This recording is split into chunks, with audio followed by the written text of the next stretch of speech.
히브리서 11장 23절에서 29절입니다. 말씀은 교독합니다.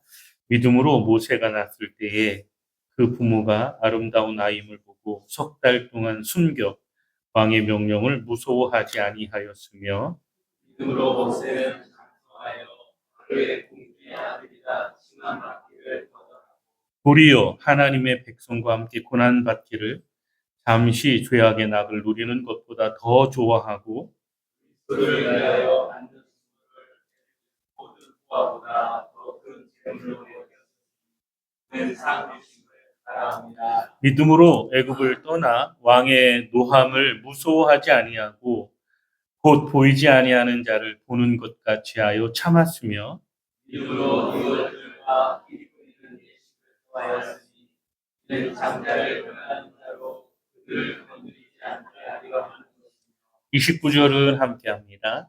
믿음으로 그들은 홍해를 육지같이 건넜으나 애굽 사람들은 이것을 시험하다가 빠져 죽었으며. 아멘. 히브리서 11장 23절에서 29절 말씀이었습니다. 오늘은 하나님을 바라보면 삶이 달라집니다. 이런 제목으로 여러분과 함께 말씀을 나누려고 합니다. 예수님이 이 땅에 마지막 남기신 말씀을 마태는 이렇게 말합니다. 마태복음 28장 18절에서 20절을 보면 하늘과 땅의 모든 권세를 내게 주셨으니 그러므로 너희는 가서 모든 민족을 제자로 삼아 아버지와 아들과 성령의 이름으로 세례를 베풀고 내가 너희에게 분부한 모든 것을 가르쳐 지키게 하라. 볼지어다 내가 세상 끝날까지 너희와 항상 함께 있으리라 하시니라. 예수님께서 마지막으로 남기신 말씀이 무엇이냐면 너희는 모든 민족을 제자로 삼아라. 아버지와 아들과 성령의 이름으로 세례를 베풀어라. 그리고 하나님 나라에 대한 말씀을 가르쳐 지키게 하라. 이것이 예수님께서 이 세상에서 남기신 제자들에게 부탁하신 마지막 부탁이라고 할 수가 있겠습니다. 예수님께서 마지막으로 이렇게 부탁하시고 승천하셨습니다. 여러분 한번 가만히 이거는 뭐 성경에 나오는 이야기는 아닌데요. 한번 이렇게 상상해 보면 어떨까 생각이 됩니다. 한번 상상을 해보죠. 예수님께서 이제 당신의 사무실에 출근을 하신다라고 생각을 한번 해보시죠. 예수님이 천국에서 당신의 사무실에 출근을 하시는 거예요. 그러면 예수님의 사무실에 과연 무엇이 붙어 있을까요? 저는 이런 생각이 들어요. 예수님이 당신의 사무실에 출근해서 보면 예수님의 사무실의 벽에는 이런 게 붙어 있을 것 같아요. 미국, 영국, 중국, 소련, 한국 이런 그 나라의 이런 표가 다 붙어 있고 그 나라의 국민들 중에 예수 믿는 사람이 몇 퍼센트 될까? 그리고 지금도 예수를 전하는 사람들이 선교사나 전도자나 목사나 성도가 얼마나 될까? 그리고 그 나라 백성들이 앞으로 온 백성들이 다 예수를 믿으려면 얼마의 시간이 필요할까? 이런 예수님의 사무실에 이런 그림들이 이런 표들이 쫙 붙어 있을 것 같아요. 대한민국에 대한 표가 붙어 있어요. 5천만 중에 한때 1200만이 예수를 믿었어요. 그죠? 그래서 대한민국에 전도자, 예수 전하는 사람들이 몇만 명 있었어요. 이 추세로 계속 가다 보면 대한민국 모든 사람이 예수 믿는 데는 한 10년, 20년이면 되겠다. 이런 예상도가 딱 있을 것 같아요. 그런데 한때 1200만 명이나 되던 기독교인들이 이상하게 더 많아져야 되는데 점점 줄어들어요. 지금 요즘에 800만이라고 해요. 800만. 1200만 중에 3분의 1이 나간 거예요. 800만. 여기에는 물론 이런 결과를 통해 볼 때 예수 믿는 사람이 점점 줄어들었다라는 의미도 되지만 그동안 교회 안에 예수를 믿은 게 아니라 그냥 교회 가면 복 받는데, 교회 가면 네가 원하는 거 이루어진대, 뭐 이런 것 때문에 왔던 사람이 3분의 1이었다는 거죠. 그러면 지금 800만 정도가 남았는데 앞으로 이 800만이 계속 유지될까? 더 많아질까? 더 적어질까? 많은 학자들은요, 한국 기독교인들은 점점 줄어들 거라고 얘기합니다.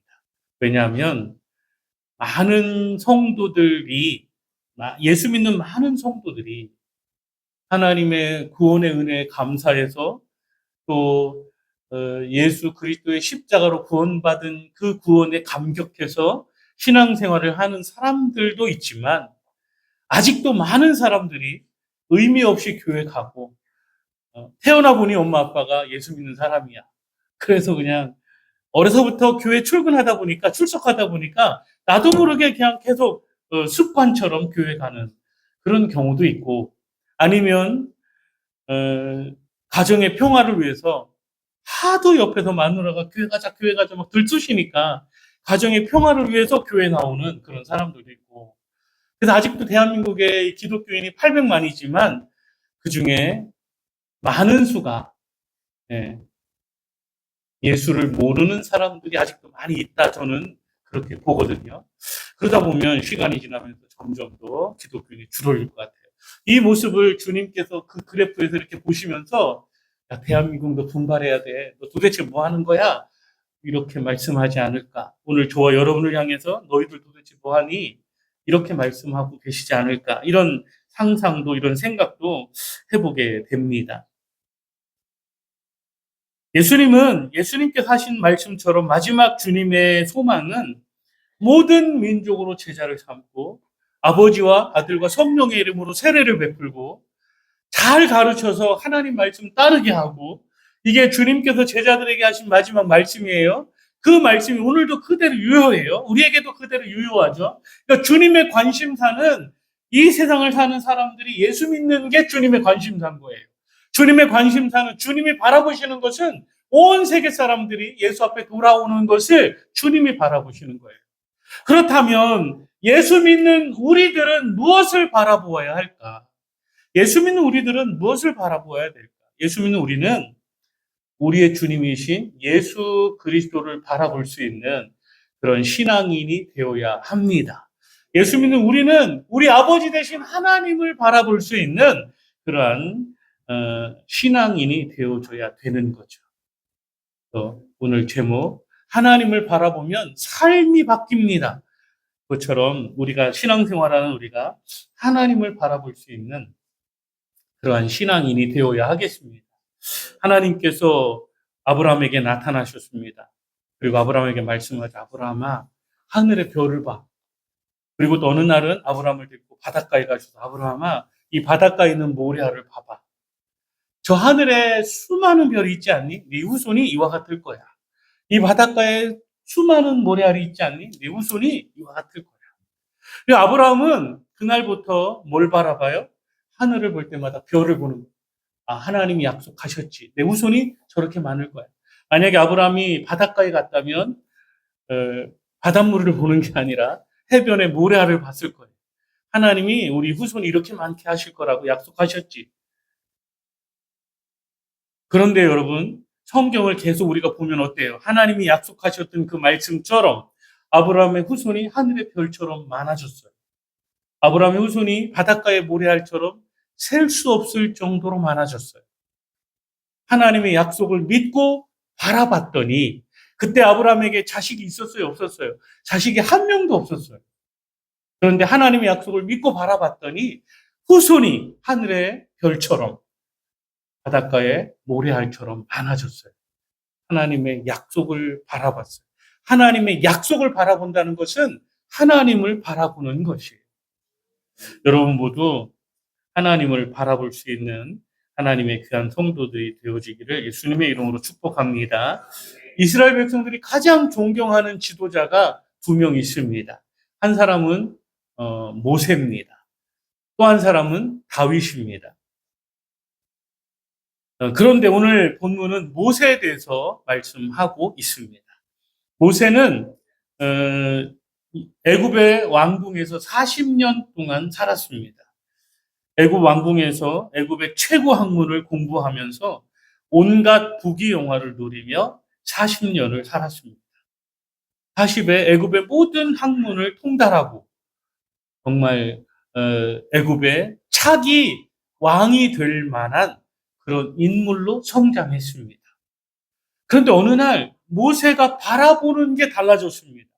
모세의 나이 40대까지는 무엇을 바라봤냐면 애굽의 왕궁을 바라봤죠. 그리고 바로 왕의 대를 이어서 내가 왕이 되는 꿈을 꾼 겁니다. 여러분, 이 바로 왕 하면 한 사람으로 생각하는데 그게 아니라요. 어떤 왕이냐면 아버지 이 왕조예요, 왕조. 아버지가 바로 왕이면 그 왕조가 아들도 바로 왕, 또 손자도 바로 왕, 이래서 바로 왕조예요, 왕조. 그러니까 모세가 40년 40살에 애굽의 바로 왕이 통치를 하고 있었단 말이죠. 그런데 모세가 40살에 애굽의 군인과 싸우고 그를 죽이고 도망을 갔잖아요. 80이 되어서 모세가 애굽에 다시 갑니다. 그런데 그때 왕이 누구예요? 바로 왕이야. 그러면 40년 전 왕이나 40년 후의 왕이나 한 사람인가? 아니에요. 말씀드리는 거예요. 바로 왕조.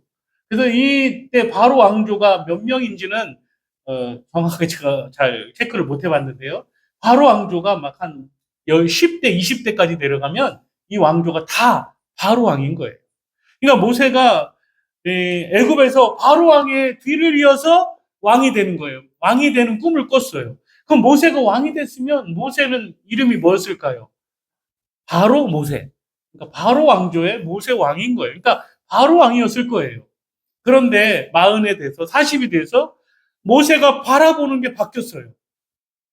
이제까지는 애굽궁에서 애굽의 왕이 되는 꿈을 꾸고 애굽의 왕이 되는 것을 바라보고 있었어요.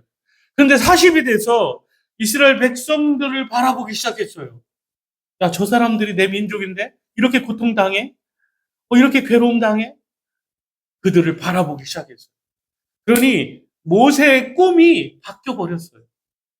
이들을 애굽에서 인도에서 출애굽시키는 게 모세의 꿈이 된 거죠. 그래서 40에 모세가 그 일을 해보려고 했던 거예요.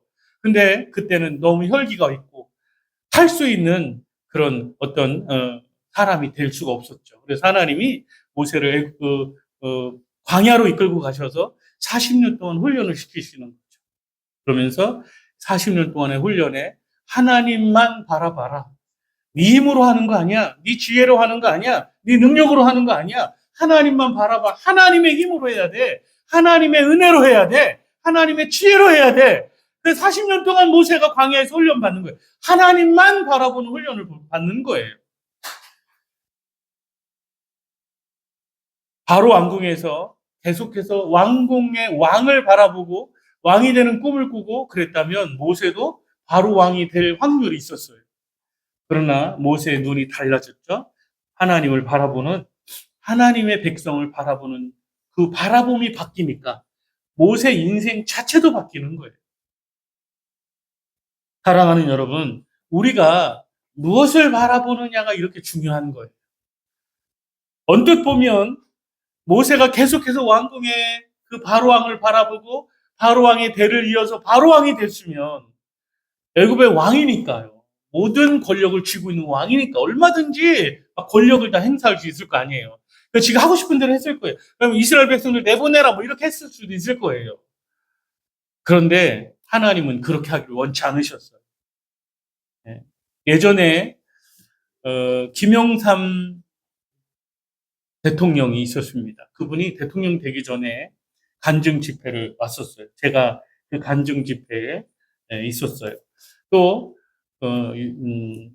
충현교회에서 간증을 들었어요. 또 이명박 대통령이 대통령 되기 전에 흰돌산에서 간증하는 그 자리에 또 제가 있었어요. 그 두 분이 다 대통령이 되기 전에 장로님이셨어요. 장로님. 그러면은 장로님이니까 대통령이 되면 엄청나게 기독교가 뭔가 엄청난 일을 할 줄 알았어요. 그런데 김영삼 장로가 대통령이 되고 나서 그분이 대통령이 되기 전까지요, 군대 안에 군종이라는 게 있어요. 군종. 군종이 뭐냐면 군목, 군중, 그 다음에 뭡니까? 군신부. 이 사람을 다 군종이라고 해요. 어. 그런 군종 병과가 있었단 말이에요. 그때 목사님이 거의 막 한 6, 70%막 있었고, 불교의 스님이 몇 명 없었어요. 또 천주교 신부도 몇 명 없었어요. 그런데 김영삼 씨가 대통령이 되고 대통령이 장로가 됐으니까 싹 갈아엎어서 몽땅 다 목사로 해야 돼 했으면 얼마나 좋았을까요? 그리고 군대는 다 목사가, 군종은 다 목사야 이랬으면 얼마나 좋았을까요? 그런데 그렇게 하지 못했어요. 그래서 어떻게 했냐? 30%, 목사 30%, 100명이면 목사가 이제 33명, 중이 33명, 신부가 33명 이렇게 돼버렸어요. 여러분, 권력을 쥐면 뭔가 예수 믿는 사람이 권력을 잡았으니까 뭐 확 이렇게 바꿀 것 같았지만 그러지 못했어요. 정반대로 가는 거예요. 제가 그 모습을 보면서 모세가 애굽에서 왕이 되지 않은 게 얼마나 천만다행이라고 생각을 했어요. 만약에 모세가 왕이 됐으면 그 왕권을 유지하기 위해서 신하들과 막 정치적인 딜을 막 했겠죠. 그죠? 내가 너 이거 줄 테니까 너 이거 내놔. 이 정치잖아요. 내가 너 이거 해줄 테니까 너도 이거 해줘. 이런 식으로 나갔을 거예요.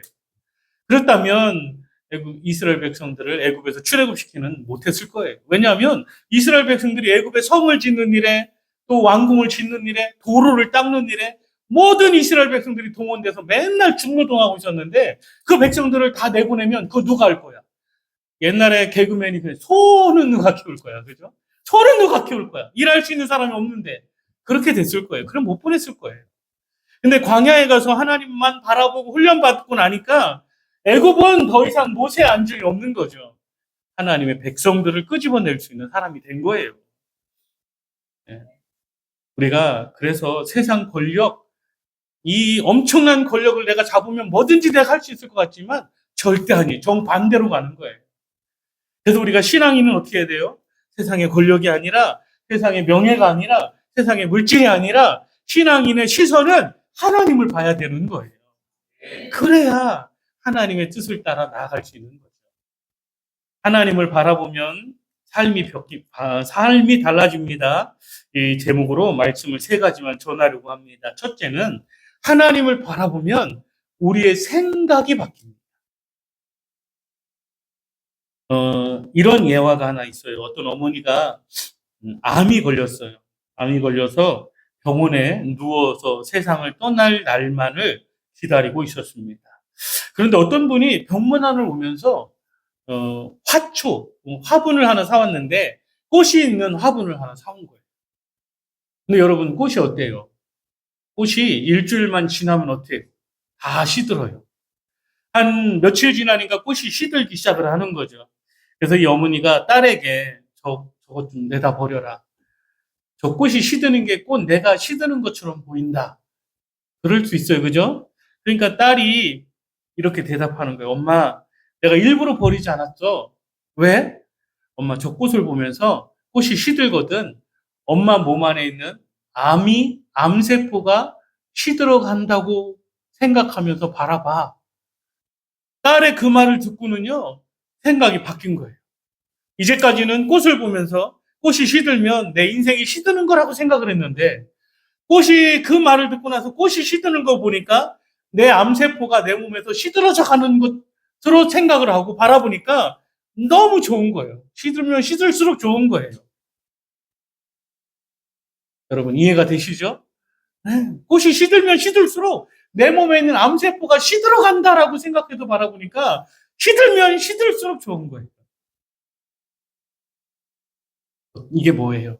똑같은 상황이야. 하나도 변한 게 없어요, 여러분. 그죠? 꽃이 있었고 시간이 지면서 꽃이 시들어가고 있어요. 하나도 바뀐 게 없어요. 그런데 꽃을 바라보는 내 생각이 바뀌니까, 꽃을 바라보는 내 시선이 바뀌니까 내 삶이 바뀌는 거예요. 여러분 삶에 일어나는 일들 똑같아요. 여러분 삶에 일어나는 그 상황을 어떻게 바라보느냐가 중요한 거예요. 아우, 남편이 어제나 오늘이나 똑같잖아요. 그죠? 아유, 저놈의 인간 말이야. 하나도 안 도와줘. 저놈의 인간 말이야. 돈도 못 벌어와. 저놈의 인간 말이잖아요. 마누라도 그럴 수가 있어요, 여러분. 남편만 그런 거 아니야. 마누라도 그럴 수 있어요. 자식도 그렇잖아요. 속만 세기고 말이죠. 예? 그럴 수 있잖아요. 그죠? 아유, 내가 죽어야지. 남편 복 없는 년은 자식 복도 없어. 막 이런. 사극에 보니까 그런 얘기 막 하잖아요. 그죠? 똑같은 상황이에요. 똑같은 상황이야. 근데 어떻게 보느냐에 따라서 달라지는 거예요. 이 왼수 같은, 그렇게 바라보면 평생 왼수야, 이놈은. 근데 하나님이 나한테 주신 귀한 선물, 이렇게 바라보면 하나님 내게 주신 선물이야. 예. 그렇게 맨날 바라보잖아요. 내 시선이 바뀌잖아요.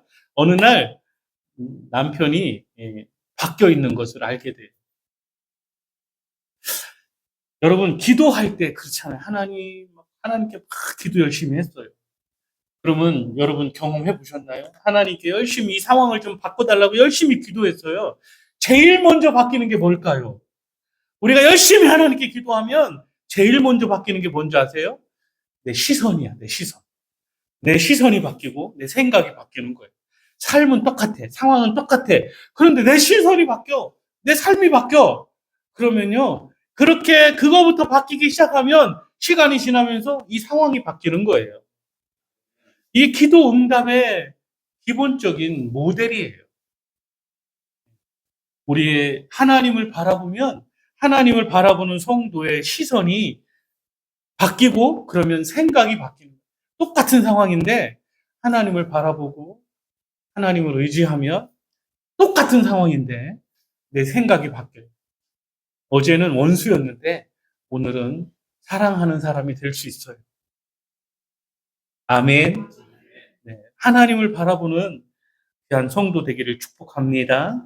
그래서 여러분의 생각과 시선이 바뀔 수 있기를 다시 한번 예수님의 이름으로 축복합니다. 두 번째는요. 하나님을 바라보면 참을 수 있습니다. 하나님을 바라보면 참을 수 있습니다. 모세는 애굽 땅에서 하나님의 백성을 바라보고 하나님의 백성들과 함께 나가는 것을 꿈꿨습니다. 왕궁에 살지만 하나님께서 함께 하시는 내일을 바라보았습니다. 그래서 모든 걸 다 버릴 수 있었어요. 모든 걸 다 버리고 하나님을 바라보며 나갔습니다. 그런데 이제 40에서는 40살 되었을 때는 모세가 하나님을 바라보는 일에 그렇게 능통한 사람이 아니었던 거예요. 내 혈기가 더 컸던 거예요. 하나님을 바라보는 것보다 내 생각이 더 큰 거예요. 하나님을 바라보는 것보다 내 혈기가 더 큰 거예요.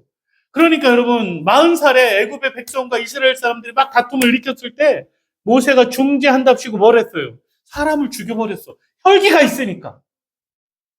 80에 애굽에 왔어요. 애굽에 와서 애굽의 바로왕 앞에 가서 이스라엘 백성들 내놓아라 하면서 이스라엘 백성들을 출애굽시켜갖고 200만 명 정도의 백성들을 출애굽해서 40년 동안 광야를 살면서 가나안 땅으로 인도해 갑니다. 이 40년 동안 모세가 사람을 죽였다는 얘기가 있어요? 없어요. 그때는 뭘 했어요? 하나님을 바라봤어요. 여러분, 모세가 40살에 이스라엘 백성들을 애굽에서 인도하고 싶었을 때는 누구도 모세를 원망하지 않았어요. 누구도 모세를 대적하지 않았어요.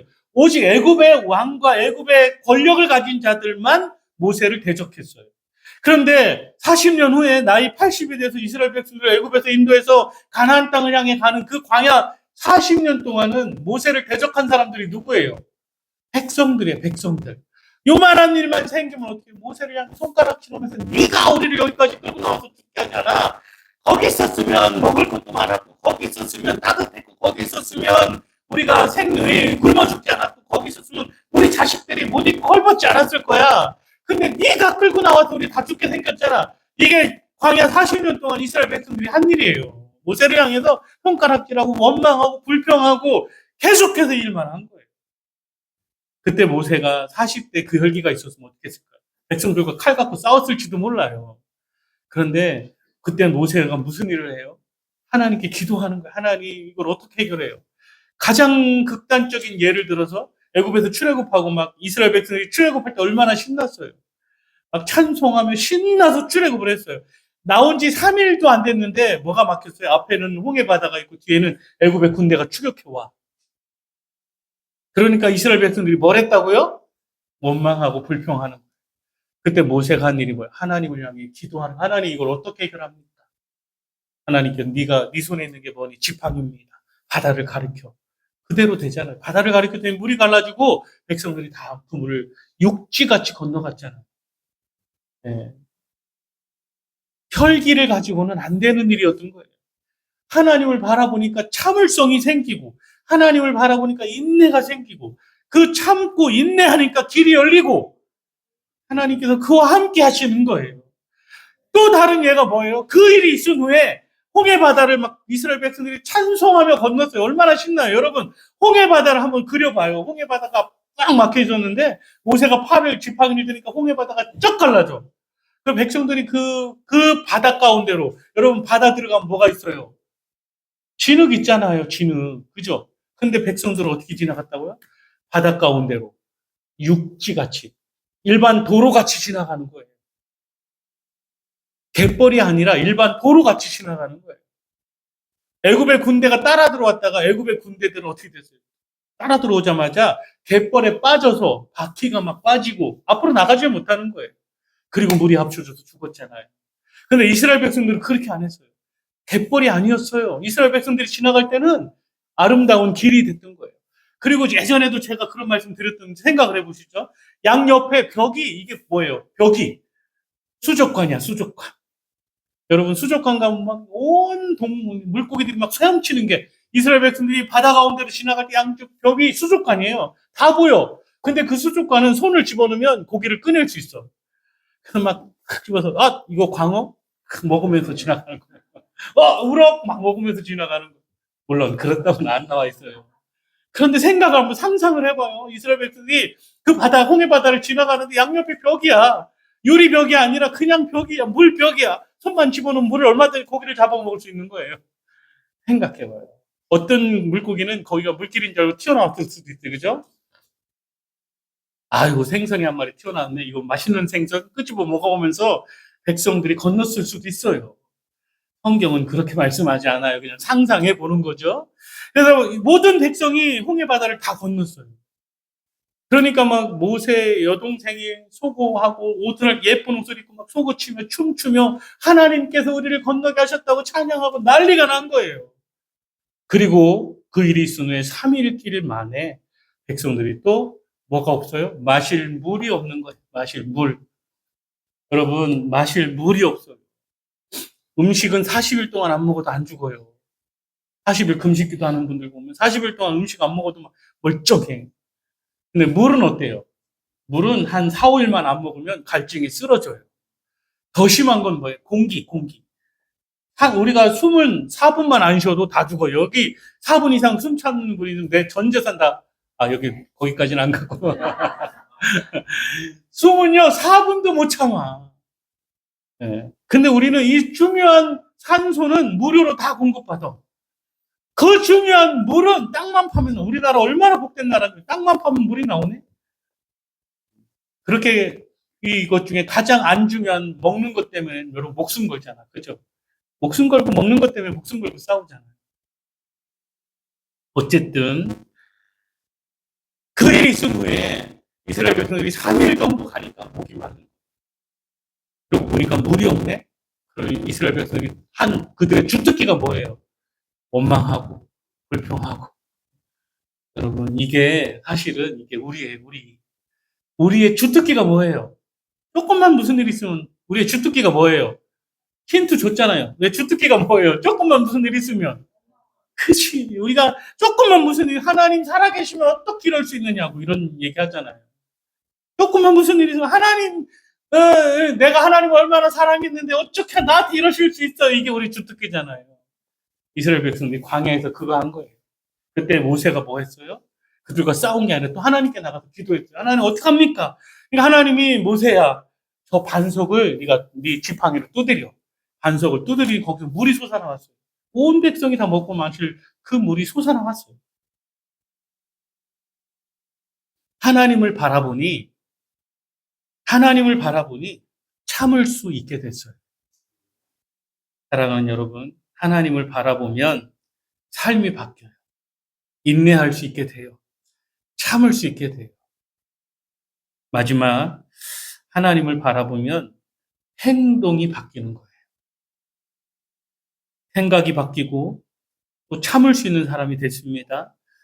생각이 바뀌었어요. 참을 수 있게 됐어요. 그리고 아무것도 안 하면 뭐예요? 삶은 또 그대로야. 그런데 하나님이 약속 믿고 순종하고 나아가면 어떻게 되는 거예요? 삶이 바뀌는 거예요. 하나님을 바라보면 삶이 바뀌는 거예요. 어떤 사업하시는 분이 부도가 났어요. 크게 실망했죠. 용기가 점점 사라지고 무기력해지던 어느 날 성경 말씀을 읽다가 한 말씀에 큰 감동을 받았습니다. 로마서 4장 17절 기록된 바 내가 너를 많은 민족의 조상으로 세웠다 하신 것 같으니 그가 받은 바 믿은 바 하나님은 죽은 자를 살리시며 없는 것을 있는 것으로 부르시는 이신이라. 이 말씀이 그분 심장에 팍 박히는 거예요. 제가 몇 주 전에 말씀드렸죠. 교동문은 꼭 제가 계속 한다고. 왜? 하나님 말씀 성경이기 때문에. 여러분, 성경 전체가 우리 삶을 한 번에 확 바뀌는 게 아니라 어떤 한 구절이 우리를 바꾸는 거예요. 그래서 그 한 구절 때문에 여러분의 인생이 바뀔 수 있는 거예요. 그래서 끊임없이 그 주일마다 교동문을 읽는 거고, 또 성경 말씀도, 성경 본문도 계속해서 교독하는 이유가 혹시라도 어떤 성도는 한 말씀 때문에 인생이 바뀔 수 있는 거예요. 그래서 끊임없이 성경을 읽자, 또 그렇게 말씀드리는 거죠. 이분도 성경 전체가 그를 바꾼 게 아니라 로마서 4장 17절 하나님은 죽은 자를 살리시고 없는 것을 있는 것으로 같이 부르시는 하나님이시다. 하나님이 그런 분이야? 그러면 내 사업도 하나님이 역사하시면 살아날 수 있겠네? 이 생각으로 바뀐 거죠. 생각이 그렇게 바뀌었어요. 그럼 가만히 있으면 뭐예요? 아무것도 안 되지.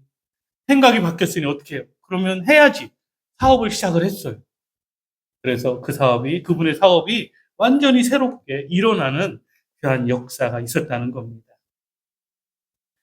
또 사업하고 싶었는데, 이런 말씀도 안 받았는데, 갑자기, 오늘 목사님이 사업화도 일어날 수 있다고 했으니까 하지! 막, 그렇게 하면 안 되고요. 이분처럼 하나님 말씀이 바뀌어야 돼. 이런 말씀이 있었어? 내 인생이 바뀌어야 되는 거예요. 그때 순종하고 따라가는 거예요. 네, 하나님을 바라보면 행동이 바뀌는 거예요. 결론입니다. 성경은 내게 능력 주시는 자 안에서 내가 모든 것을 할 수 있느니라 이렇게 말씀합니다. 그러므로 우리는 하나님을 바라보는 하나님의 자녀가 되어야 하겠습니다. 하나님을 바라보면 우리 생각이 바뀌어요. 하나님을 바라보면 참을 수 있어요. 하나님을 바라보면 하나님을 바라보며 행동하는 그런 삶은 우리 인생 전체를 새롭게 하는 거예요. 여러분 모두 하나님을 바라보는 그런 성도들이 되기를 예수님의 이름으로 축복합니다. 기도하겠습니다. 아버지 하나님 감사합니다. 하나님을 바라봄이 능력입니다. 하나님을 바라보면 삶이 바뀝니다. 오늘 하나님만 바라보자고 말씀을 나눴습니다. 우리의 삶이 하나님을 바라볼 수 있는 신앙인의 삶이 되게 하여 주옵소서. 상황 따라, 형편 따라 우리의 인생이 바뀌는 게 아니라 하나님을 바라봄으로 새로워질 수 있는, 하나님을 바라봄으로 우리 인생이 복된 인생으로 변화될 수 있는 하나님의 자녀들이 되게 하여 주옵소서. 감사합니다. 우리와 함께 하시고 인도하시는 예수님 이름으로 기도드립니다. 아멘.